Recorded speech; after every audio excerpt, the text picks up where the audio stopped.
Good morning, guys. Today is quite a long video. We've got a 20 minutes or just over.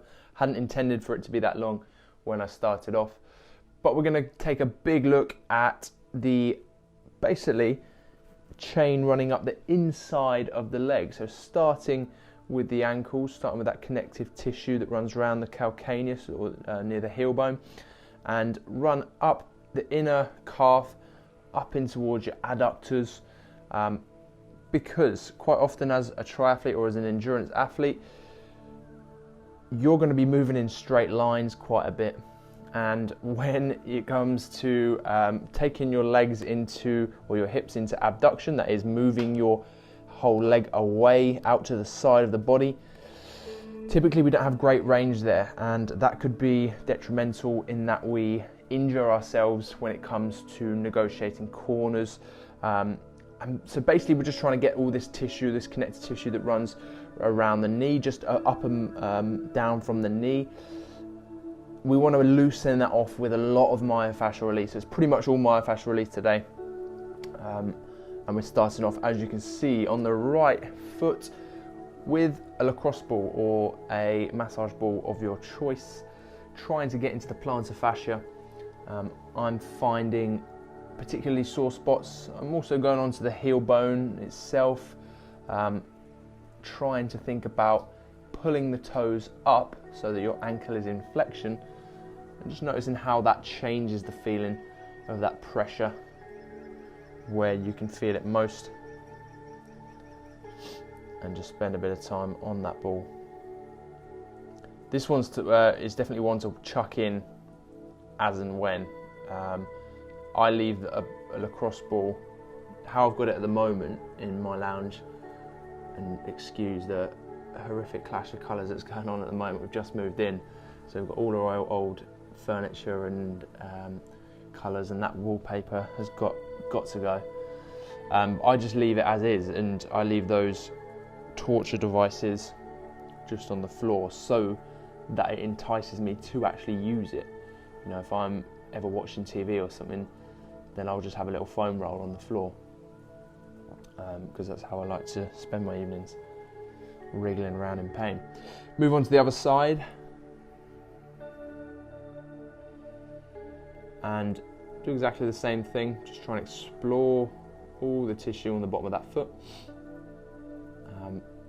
If you find that you collapse in on your arches quite a bit, then maybe spend a bit of time just on the arch of that foot. There is no wrong way to do this exercise. The only way I guess you could do that is to just cause yourself a little bit too much pain and not let your muscle or tissue sink into it gradually.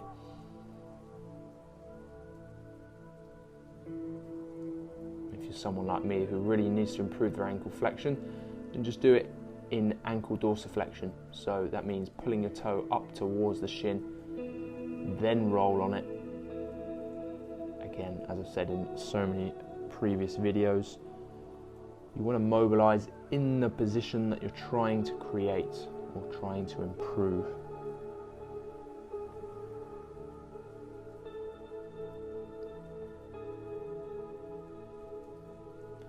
I'm on the microphone again today, guys, so let me know if actually the audio quality is better, because I listened to it back and, to be honest, it's just a cheap knockoff mic from Amazon. I don't know if it makes any difference compared to when I just record the audio on my phone, but let me know. Spending roughly 1 to 2 minutes on each side. Again, take as much time as you need. This is your practice, no one else's. Pause the video where you need to, although we are kind of taking quite a deep dive into this one today and spending quite a bit of time on each area.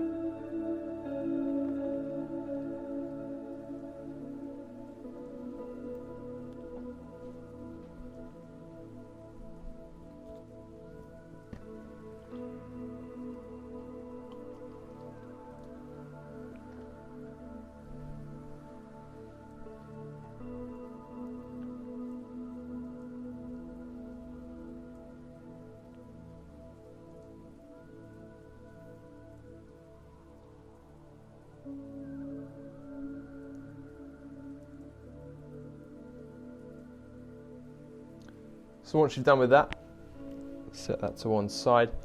We're going to come down into a seated position, and it's kind of like half of your 90-90, which we did the other day.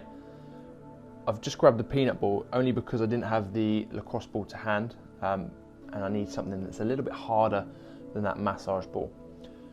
I'm going to start just kind of at the bottom of the calf, and you'll see that line where the calf meets the shin, and it sort of runs all its way up the leg. You're just going to follow that. You're using that sort of tack and twist method where you push down, putting a lot of your weight into it, then you twist. You can even have a little move around, as you see I did there with my foot, put it into flexion, having a little move around. And why not do what I just did there, move into a 90-90, get the best of both worlds. Even just by sitting in that 90-90, you're getting some good mobility, practicing.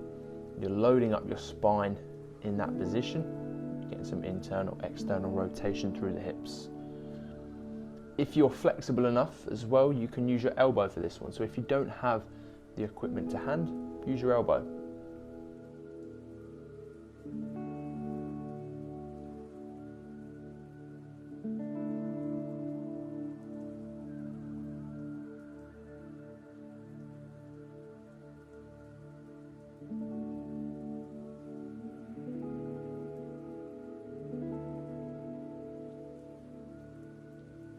So make your way up the leg,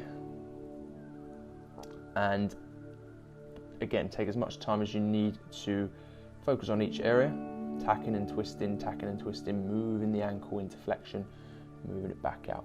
I find the further up the calf I get, the more sore or the more intense this tends to be. So by all means, spend a bit more time up here. If you've been for a long run, there's a lot of tension that builds up between that calf and between the shin bone. For a long time, I used to get like a compartment syndrome, kind of a little bit like shin splints, and I find that tension just starts to build up so much that it makes it unbearable to run. So if you're quite toey, as in like if you have a very sort of forward foot strike, then, and I was at the time because I was using like a barefoot shoe, and so obviously you almost try and exaggerate, see I'm just using the elbow there, you almost try and exaggerate that forward foot motion, sort of landing on the mid to forefoot. That's what a lot of newbies will do in barefoot shoes. They'll try and overdo that, and the tension in the calf is just unbearable afterwards.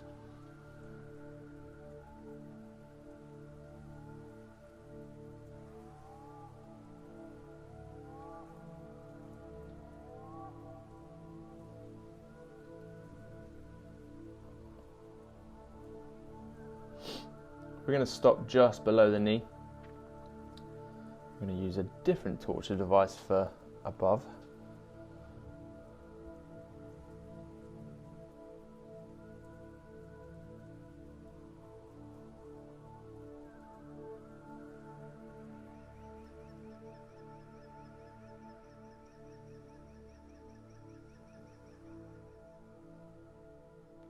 Move on to your other side, form a 90-90 on this other side if you're comfortable doing so.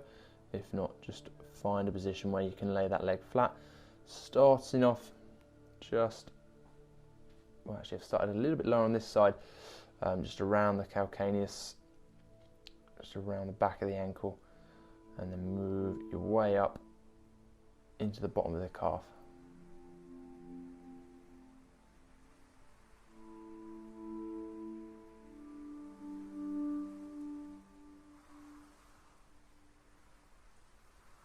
There, I'm not picking dead skin, I promise. What I was actually doing is trying to see if I can pinch the skin behind the ankle, and you'll find that if you've got particularly sort of wound up tissue, or it's quite restricted in your ankle, you might not be able to get a good pinch of skin there, in which case you definitely need to mobilize using this technique. But it's a good little check, because obviously if you've got that tight, almost like a cast around the ankle, all that sort of connective tissue and skin, then it's going to be extremely difficult to bend the ankle. It's going to be like when you might be squatting in a pair of skinny jeans. It's nigh on impossible. So you want to help yourself out a little bit and just make sure that you're not restricted with that fascia. Tacking and twisting all the way up.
The idea is not to cause yourself too much pain here, but do try to focus on those sore spots and just go on the edge of what is painful.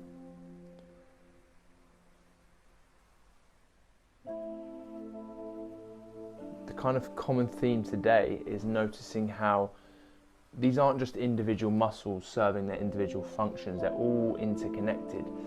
And if you've got one problem in a certain area, for example the knee, the problem or the site of the pain, you might have heard this, is rarely the source of the pain.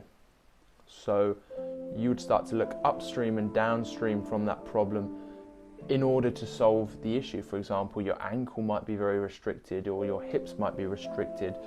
So it is one interconnected system of tissue. And as we work our way up the leg, up into the femur, then you're going to see how that starts to play out. And you'll see how mobilizing one area will have significant benefits for another area. Just going old school with the elbow again there.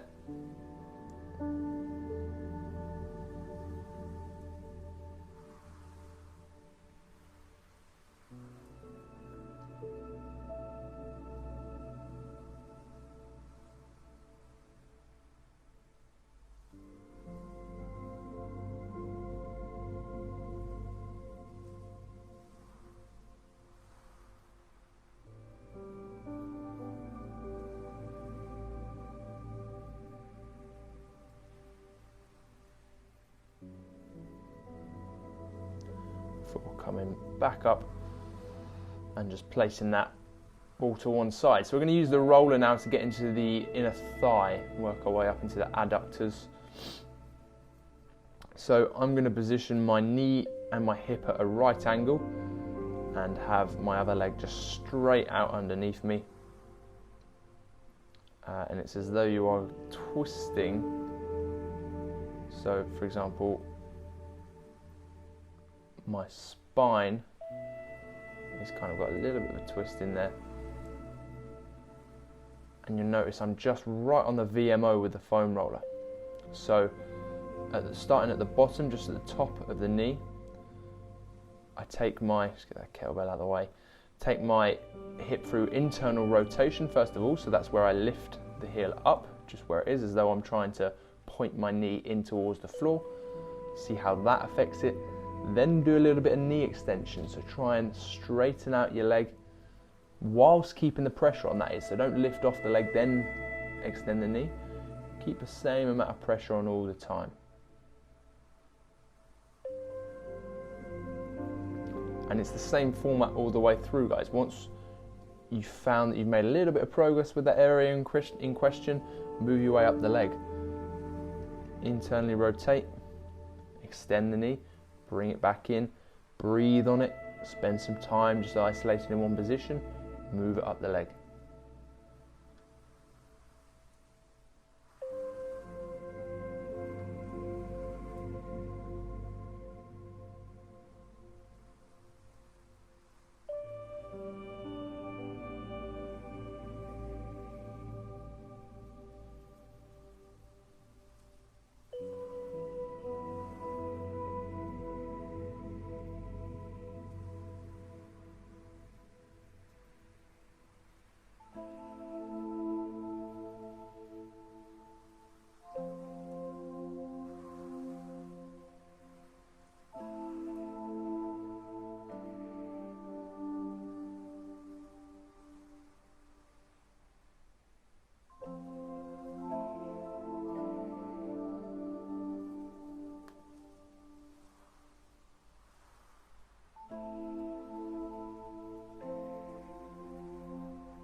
This one essential for me post ride, not on the long rides in particular, but mainly for those sort of punchy short rides or turbo sessions where you are putting a lot of power through the pedals.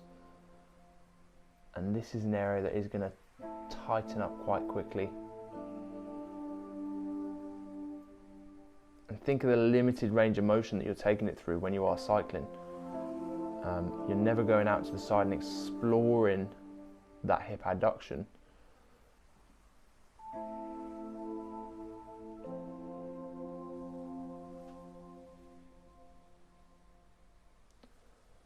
So moving on to the other side.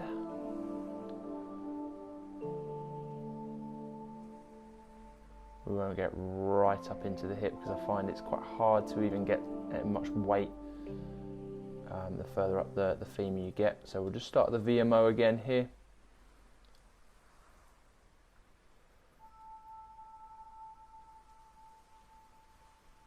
If you've started a real sort of strength block because your triathlon season is over, then you might have been doing some exercises which really do tighten up the VMO, in which case this is going to be great for you as well.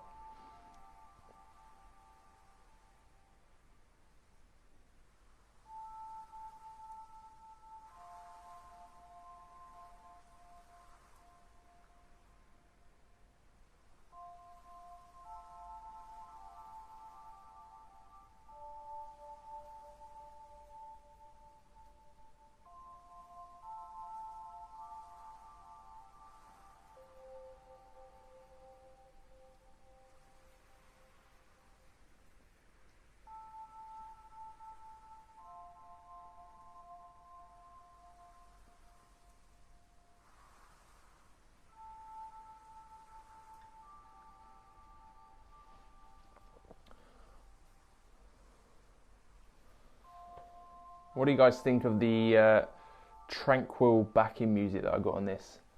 Do you think I should scrap that and go for something a little bit more upbeat? Is it the wrong vibe? Give me a comment below.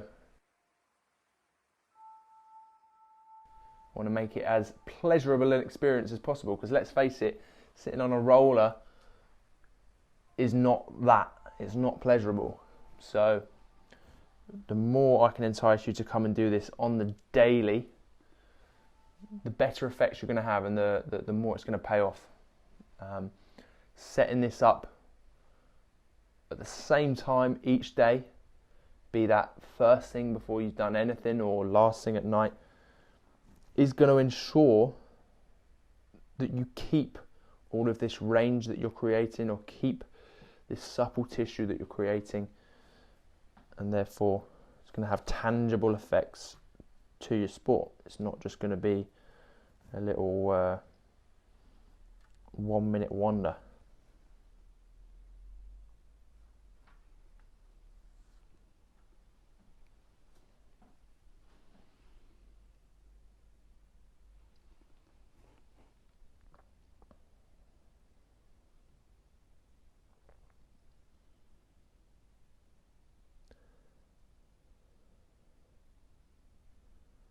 I think I found that this side was definitely a lot tighter than the right side.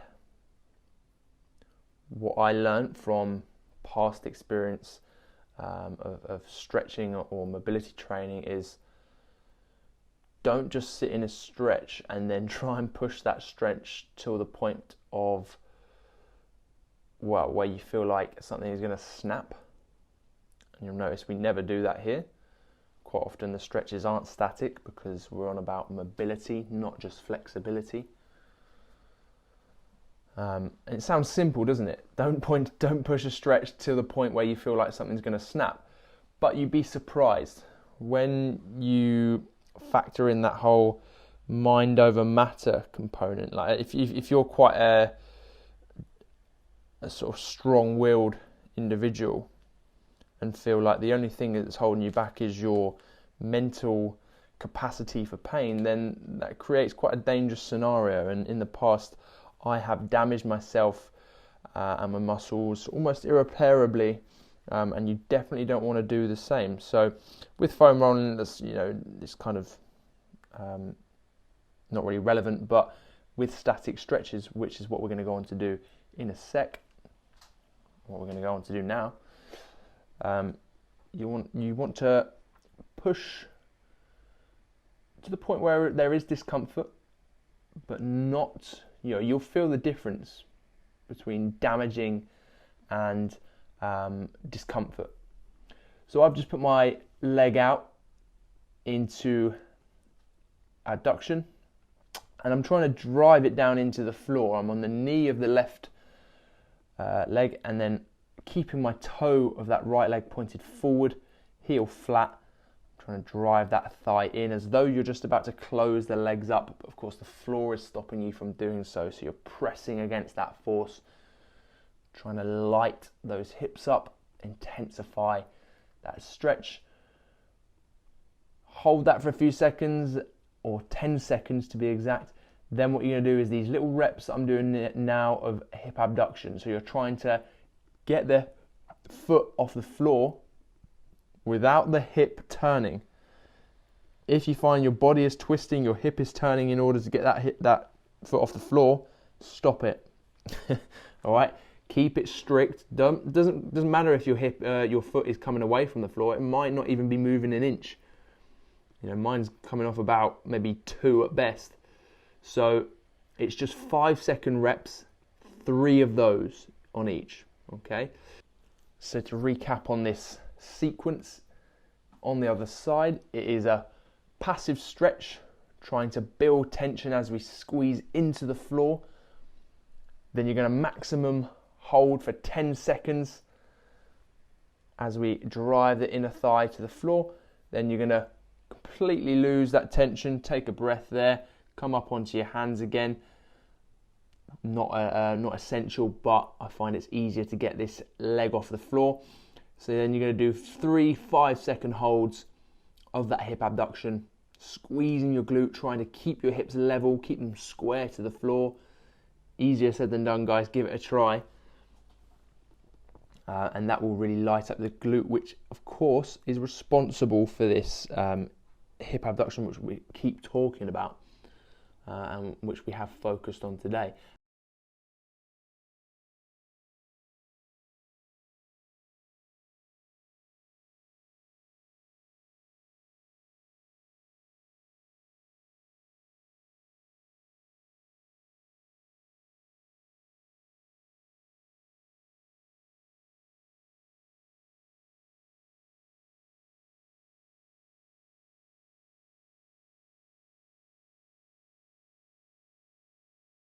Have a little movement back and forth. Really take those hips through full range of motion. Sit back into it. Try and poke your bum right back before coming out of that and getting on with your day. Hopefully you're not walk into bow-legged after that stretch. But yeah, as I said, essential, guys, for if you are moving in one plane of motion all the time, which a lot of us generally are. Give me some feedback how this affected your run, pre or post, and I'll see you back here tomorrow.